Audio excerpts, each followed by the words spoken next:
The Leadership and Discipline Week, a mandatory ordeal for all freshmen at Northwood University, was a full 15 days of what promised to be pure hell. The campus subreddit was a maelstrom of memes begging for a hurricane, for a freak snowstorm in August, for anything to spare them. Ethan scrolled through the digital misery on his phone, a cynical smirk on his face. Then a new post exploded onto the feed. This year's L&D cadre leads ID photos. You're welcome. He tapped the link, bracing himself for a gallery of stern-faced upperclassmen with unfortunate buzz cuts. Instead, his screen filled with sharp, youthful faces in crisp ROTC uniforms. They were all intense, yes, but there was an undeniable energy to them, a blend of disciplined rigor and the raw confidence of young men in their prime. The comments section devolved into chaos. Thirst posts and declarations of sudden, fervent patriotism flooded the thread. People were actually looking forward to the ordeal now. Ethan found it pathetic, but he kept scrolling, a detached observer until one photo stopped him cold. Caleb. The name itself felt cool and clipped. The man in the photo had a jawline that looked like it was carved from granite and eyes so dark and intense they seemed to absorb the light. His lips were a thin, unforgiving line, but it did nothing to soften a beauty that was almost aggressive in its perfection. A poll was already running. Which cadet lead do you most want to discipline you? Caleb's name was winning by a landslide. Ethan, caught in a moment of pure aesthetic appreciation, typed a comment without thinking. He posted that he'd happily trade his meal plan for a month to have Cadet Caleb scream at him daily, because a face like that would make standing at attention a religious experience. He hit send and promptly forgot about it. He should have remembered. He should have deleted it. Because now, standing under the brutal August sun, Ethan was convinced that comment had cursed him. Caleb in person wasn't just handsome. He was a terrifyingly perfect machine of military precision. And he was, by some cruel twist of fate, in charge of Ethan's platoon. While other groups were in the shade, learning drills through half-hearted songs, Platoon Charlie was held at rigid attention, baking on the asphalt. While others got 10-minute water breaks, Caleb granted them 2, and they couldn't even leave their designated spots.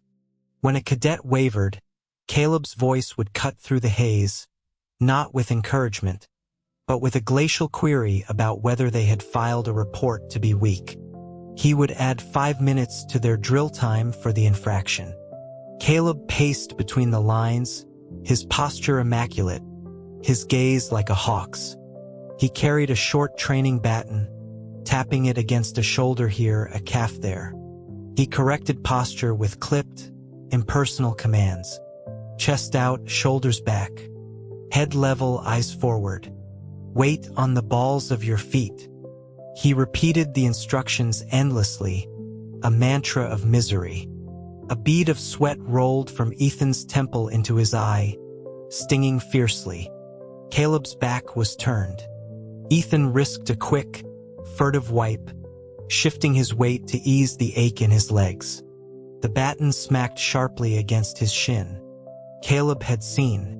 He hadn't even turned around, it seemed. Ethan was told not to be lazy, to keep his legs straight and tight. Ethan regretted everything. He didn't want an Adonis for an instructor. He wanted a human being. This was the Grim Reaper in a uniform. By midday, Ethan felt like his soul was about to evaporate through the top of his head. As Caleb prepared to call another round of attention drills, Ethan made a decision. His body swayed, his eyes lost focus, and with a practiced, dramatic grace, he crumpled to the ground. It was a classic move, the last resort of the desperate. There was a murmur of alarm from the other cadets. Heavy, steady footsteps approached, and a shadow fell over him. Caleb knelt. A faint scent of clean soap and sun-baked cotton reached Ethan. surprisingly pleasant but radiating an aura of intense pressure that made him want to squirm even while playing dead. Caleb performed a quick, professional check of his pulse and breathing. Ethan heard a soft click of his tongue, a sound of profound annoyance. Then one strong arm slid under his knees and another supported his back, and he was lifted effortlessly from the ground. The sudden weightlessness almost made Ethan gasp. He was being carried. A princess carry. For a second, he felt a ridiculous thrill. Maybe the stone-cold cadet wasn't so heartless after all. Caleb's stride was stable and sure as he carried him to the shade of a large oak tree near the supply tent. Ethan mentally celebrated his victory. A cool spot to lie down, maybe a bottle of cold Gatorade, and if he played his cards right, a trip to the air-conditioned nurse's office for the rest of the afternoon. His pleasant daydream was shattered when Caleb returned from the medical kit. He watched as Caleb took a small, dark bottle, bit the cap off with his teeth, and before Ethan could process what was happening, a rough hand gripped his jaw, forcing his mouth open. A bitter, spicy liquid flooded his throat. A wave of nausea hit him. It was one of those herbal revival shots, a concoction that tasted like bile and regret. He choked it down, telling himself it was better than sunstroke. Caleb watched him, his expression unreadable.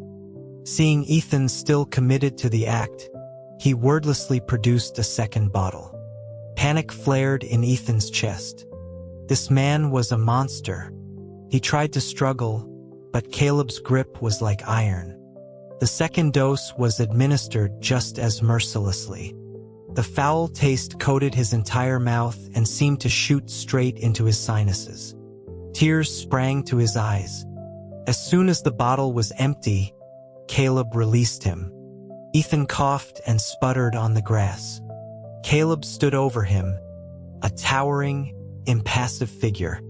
He informed Ethan that for faking an illness, his training would be extended. When Ethan started to protest that it was real, Caleb added that if it were real, his training would still be extended because his physical constitution was clearly too poor.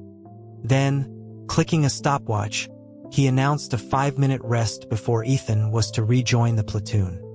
Ethan could only glare, his throat burning too much to speak. 5 minutes later, to the second, Caleb's cold voice called his name.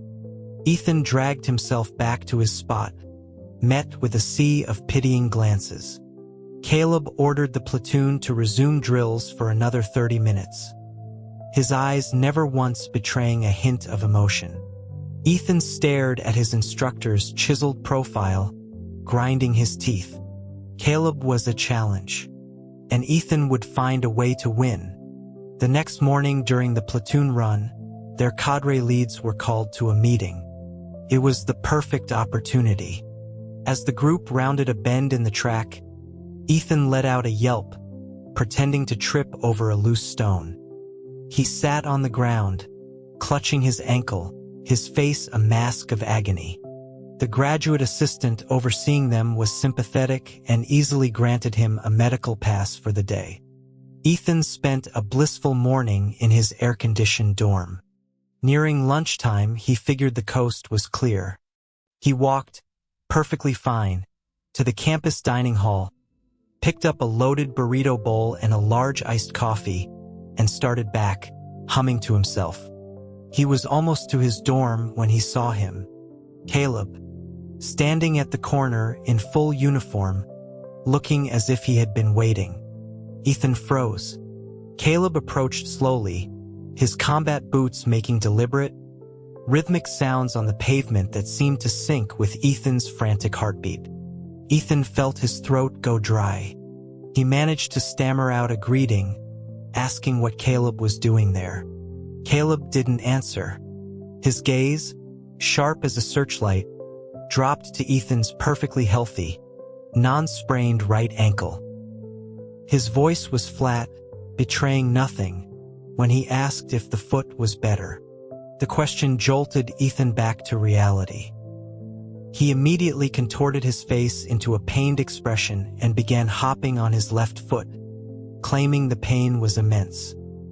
He explained with wide, earnest eyes that he was just so hungry and had to get food before the rush. He poured every bit of theatrical talent he possessed into the performance. When he was finished, Caleb watched him for a long moment. A small, almost imperceptible smile touched his lips, but it held no warmth. It was sharp and cold, and it made Ethan's blood run cold. Caleb commended his acting skills. Then, like a judge delivering a sentence, he listed Ethan's offenses: deceiving a university official and lying to his commanding cadet. He concluded by nodding toward the nearby track. He told Ethan to run 5 laps. Now, Ethan's heart sank. He tried to plead, explaining he hadn't eaten and that 5 laps in this heat would kill him. Caleb interrupted him without a flicker of sympathy, amending the sentence to 10 laps. The run was to be completed before he could eat. The track was a shimmering circle of heat in the empty field. Ethan was the only one out there, his lungs burning, a metallic taste in his mouth. Each time he passed the starting line, he saw Caleb standing there, watching him with that same cool, analytical gaze. He felt less like a student and more like a specimen under a microscope. By the time he finished the 10th lap, he collapsed onto the infield grass, a puddle of sweat and exhaustion. Caleb's boots appeared next to his head. A strong arm hauled him to his feet. Just as Ethan was about to curse him out, Caleb's voice cut in, instructing him to stretch. He then guided Ethan through a series of cool-down stretches, his touch firm and impersonal, explaining nothing but ensuring each movement was correct. Afterwards, he retrieved the now lukewarm burrito bowl and melted iced coffee and handed them to Ethan. He commanded him to take them. Before leaving, Caleb stated evenly that the next time Ethan broke the rules, it would be 20 laps. As Caleb walked away, something in Ethan snapped. A mix of exhaustion, defiance, and a strange, burgeoning obsession made him call out. He shouted Caleb's name, telling him to just wait, that he wasn't finished with him. Caleb paused for a fraction of a second but didn't turn around. He just kept walking, leaving Ethan alone on the vast, empty field. Back in his dorm, Ethan waged a digital war. He searched the university forums for any scrap of dirt on Caleb. He found nothing but praise. Top of his class, record-breaking fitness scores, a paragon of discipline. There were countless posts from students wondering how to get his attention, detailing every girl he'd politely turned down. The man was infuriatingly perfect. Just as Ethan was about to give up, he found an obscure thread. It was a joke post from a year ago with a title that roughly translated to "Caleb's so straight he repels gay guys on sight." The post claimed Caleb was intensely private and rumored to be uncomfortable around overtly flirtatious men. It was a flimsy rumor, but it was all Ethan had. An idea, wicked and brilliant, began to form. If a frontal assault didn't work, he'd try a different kind of warfare. He would lean into the rumor.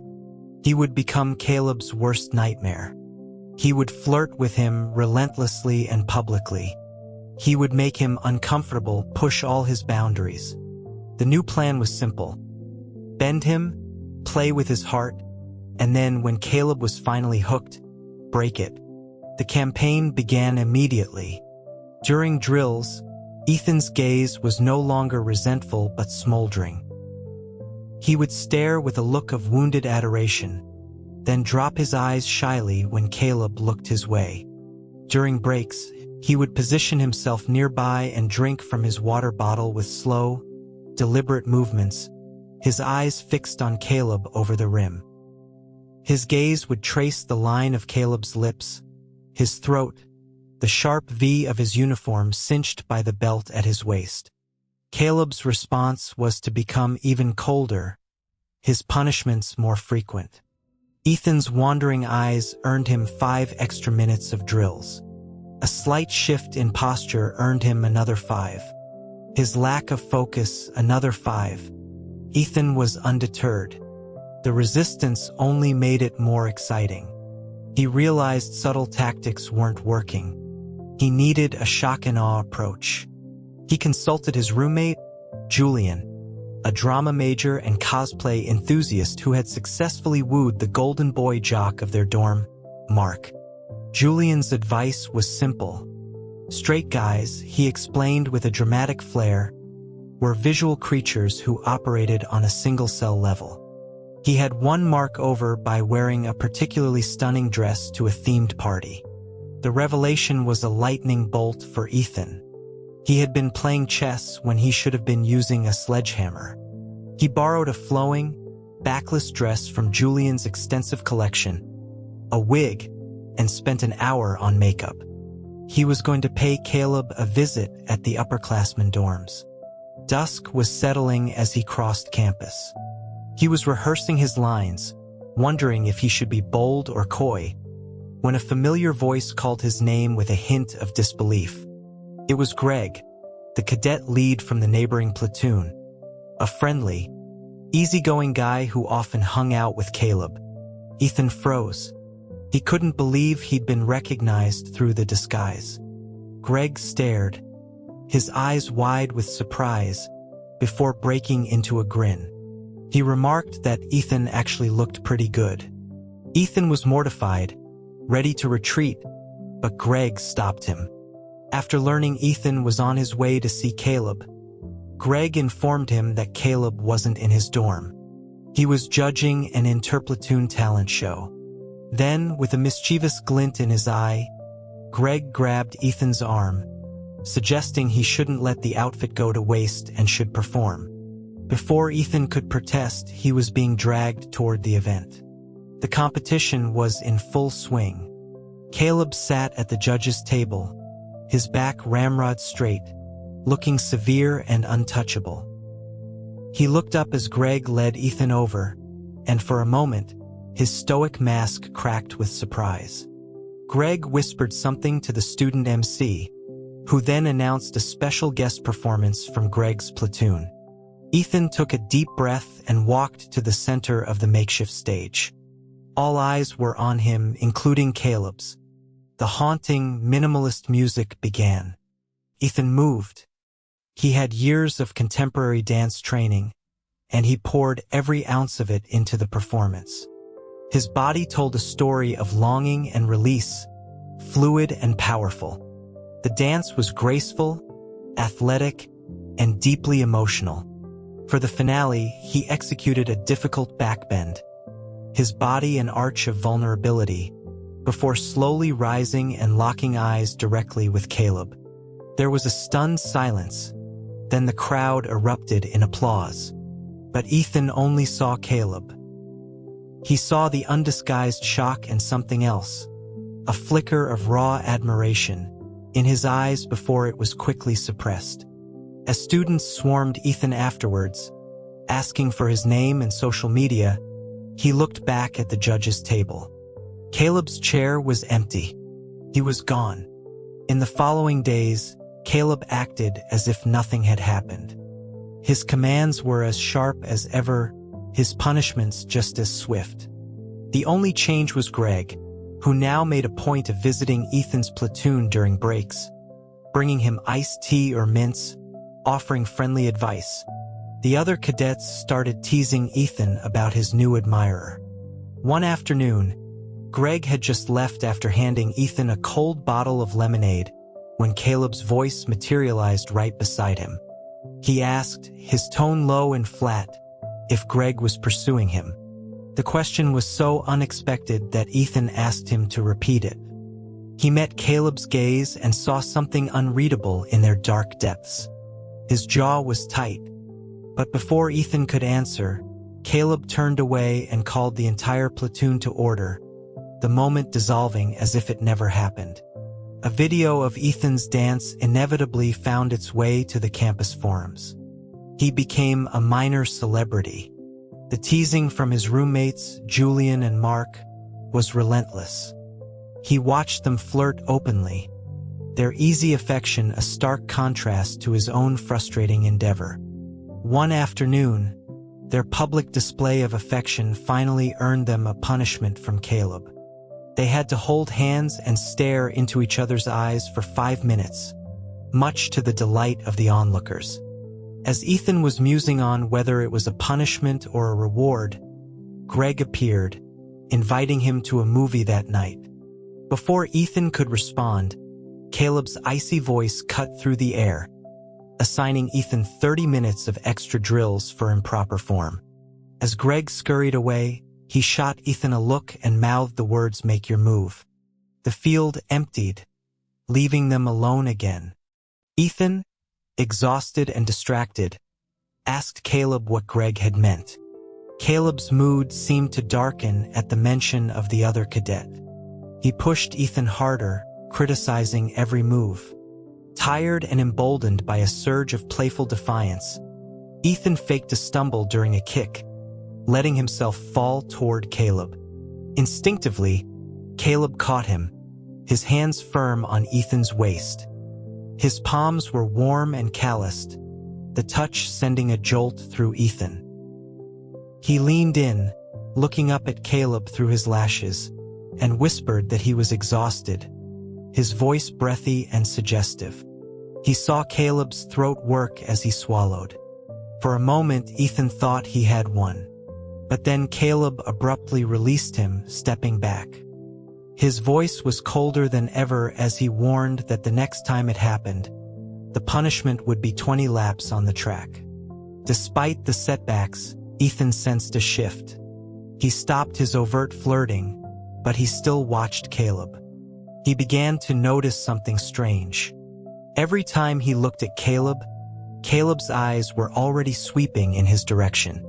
Their gazes would meet for a split second before Ethan would look away, his heart hammering. It became a game of chicken he kept losing. One day, Greg brought him a popsicle. As Ethan was thanking him, he noticed Caleb watching them from across the field. He pulled Greg aside to ask for advice. Greg was convinced that Caleb was on the verge of cracking and urged Ethan to press his advantage. It turned out Greg had a bet with another cadet lead on whether Ethan would succeed, with a semester's worth of laundry on the line. As Greg was giving him a pep talk, Ethan saw Caleb approaching. Greg made a hasty retreat. Caleb stopped in front of him, his shadow falling over Ethan. His gaze was fixed on the green popsicle in Ethan's hand. He then looked at Ethan and stated, as if reading from a rulebook, that cadets were not permitted to have romantic relationships with students. Ethan, unfazed, pointed out that the program would be over in a few days, at which point they would no longer be cadet and student. The implication was clear. Caleb's jaw tightened. After a tense silence, he asked an odd question, asking if the popsicle was good. Ethan replied honestly that it was that Greg had given it to him. He could have sworn Caleb's expression grew even darker. During the final field competition, a relay race, Caleb was pitted directly against Greg. Caleb moved with a terrifying speed and efficiency, dominating every obstacle and leaving Greg in the dust. It was a completely unnecessary display of athletic superiority in what was meant to be a fun event. When he crossed the finish line, his chest heaving, he looked past the cheering crowd and directly at Ethan. Felt like a declaration. Later, during his turn on the obstacle course, Ethan scraped his arm on a piece of wire. As he was fumbling with the first aid kit, Caleb knelt beside him, taking the supplies from his hands. He told Ethan to hold still. His touch, as he cleaned and bandaged the wound, was unexpectedly gentle. His focus was entirely on the small cut. Ethan found himself studying the curve of Caleb's eyelashes, the strong line of his nose. His heart began to beat in a new, chaotic rhythm. The feeling that washed over him was not one of triumph or mischief. It was something warm, terrifying, and real. He was in trouble. He had started a game and had somehow ended up playing for keeps. That night, he couldn't sleep. The ghost of Caleb's touch lingered on his skin. The plan, the revenge, it all felt childish and distant. The only thing that felt real was the frantic, terrifying flutter in his chest whenever he thought of his instructor. He was falling in love with him. The next morning, his new and fragile hope was crushed. A pretty girl with eyes strikingly similar to Caleb's stopped him outside the dorm. She introduced herself calmly and politely as Caleb's fiancée. The world tilted on its axis. Ethan knew instantly it was a lie. Greg had mentioned Caleb had a close relationship with his younger sister. This was Caleb's doing. This was his gentle but firm rejection. He was letting Ethan down easy, avoiding a direct confrontation by sending his sister to deliver the final blow. The thought was a sharp, physical pain in his chest. He managed a brittle smile and told her he understood. He apologized. The girl, Chloe, looked surprised by his easy capitulation, but she nodded and walked away. Ethan went through the final ceremony in a daze. He avoided Caleb's gaze and skipped the celebratory platoon lunch, retreating to the quiet of his dorm room. He felt foolish and heartbroken. He had been so wrong. He was the one who had been cruel, and this quiet, dignified rejection was more than he deserved. A knock on the door startled him. He opened it to find Caleb standing there. Ethan's first instinct was to slam the door in his face, but Caleb was faster, blocking it with his foot and slipping inside. He saw Ethan's red-rimmed eyes and his own expression softened with concern, asking what was wrong. The fake sympathy was too much. Ethan's hurt and humiliation boiled over. He told Caleb that the program was over, that he had no right to pretend to care. He spat out the words he had rehearsed in his head for his fake revenge, telling Caleb it was all a game, that his only goal had ever been to seduce him, play with his feelings, and then dump him. The color drained from Caleb's face. He stood there, silent, absorbing the vicious words.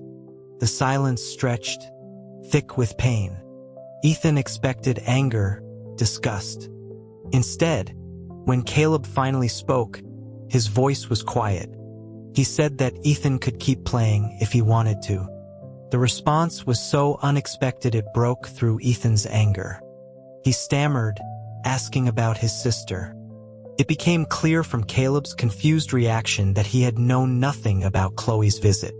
He promised to get an explanation and left abruptly. He returned minutes later, with a sheepish Chloe and a grinning Greg in tow. The story came tumbling out. Greg, as a prank, had texted Chloe that her brother was about to be stolen by a persistent suitor. Chloe, having heard other rumors that a guy was harassing her brother, took matters into her own hands. A flurry of apologies, accusations, and threats to chase Greg with a broom ensued. When the chaos subsided, only Ethan and Caleb remained. Caleb reached out, his fingers lightly brushing Ethan's. He asked softly if, now that the truth was out, he could have a chance to pursue him. Ethan shook his head. As disappointment flickered in Caleb's eyes, Ethan reached out, grabbed the front of his belt, and pulled him close. He told him not to waste time. He stood on his toes and kissed him. After a moment of stunned stillness, Caleb responded. He wrapped one arm around Ethan's waist, the other hand tangling in his hair, and deepened the kiss. It was hungry and desperate, a release of weeks of tension and unspoken feelings. It was rough and overwhelming and left Ethan breathless, his legs weak, leaning completely on the man he had once sworn to destroy. Dating Caleb was surprisingly easy. He was attentive and surprisingly compliant, at least outside the bedroom. Inside, it was a different story. The disciplined cadet disappeared, replaced by someone with an insatiable appetite and a very specific fixation on their past. Tonight was one of those nights. Ethan had just stepped out of the shower when Caleb blocked his path to the closet. He was already dressed in a freshly pressed uniform, the leather belt pulled tight around his lean waist. He held out a neatly folded set of camo fatigues, Ethan's old training uniform. He told him to put it on. Ethan felt a familiar heat rise in his cheeks, but he took the clothes. It was their game. Once he was dressed, Caleb stepped forward and began to do up the buttons of the jacket, his movements slow and deliberate. His fingers brushed against Ethan's skin, sending shivers down his spine. When he reached the last button, he knelt, looking up at Ethan from under his dark lashes. Then, through the rough fabric of the pants, he bit down gently on his thigh. Ethan gasped, his fingers instinctively clutching at Caleb's short hair. Taking that as his cue, Caleb's actions became more demanding. He stood, turning Ethan around to face the full-length mirror on the closet door. He pressed up against him from behind, his body a wall of heat. In the reflection, Caleb looked cool and imposing in his formal uniform, a stark contrast to his actions. He leaned in, his lips brushing Ethan's ear. He murmured, his voice a low growl, asking if the spot hadn't been held tight enough during drills today. His hands slapped down, not hard, but with enough force to make Ethan jolt. He asked if Ethan had been lazy again. His other hand began a slow, wicked exploration, making Ethan's knees buckle. He whimpered Caleb's name, part protest, part plea. When it was over, Ethan was a boneless, pliant heap, tangled in the wrinkled fatigues. Caleb, looking barely disheveled, brushed the damp hair from Ethan's forehead and gave him a soft, lingering kiss. His eyes, usually so intense, were now filled with a deep, sated tenderness. He whispered, his thumb tracing the line of Ethan's swollen lips.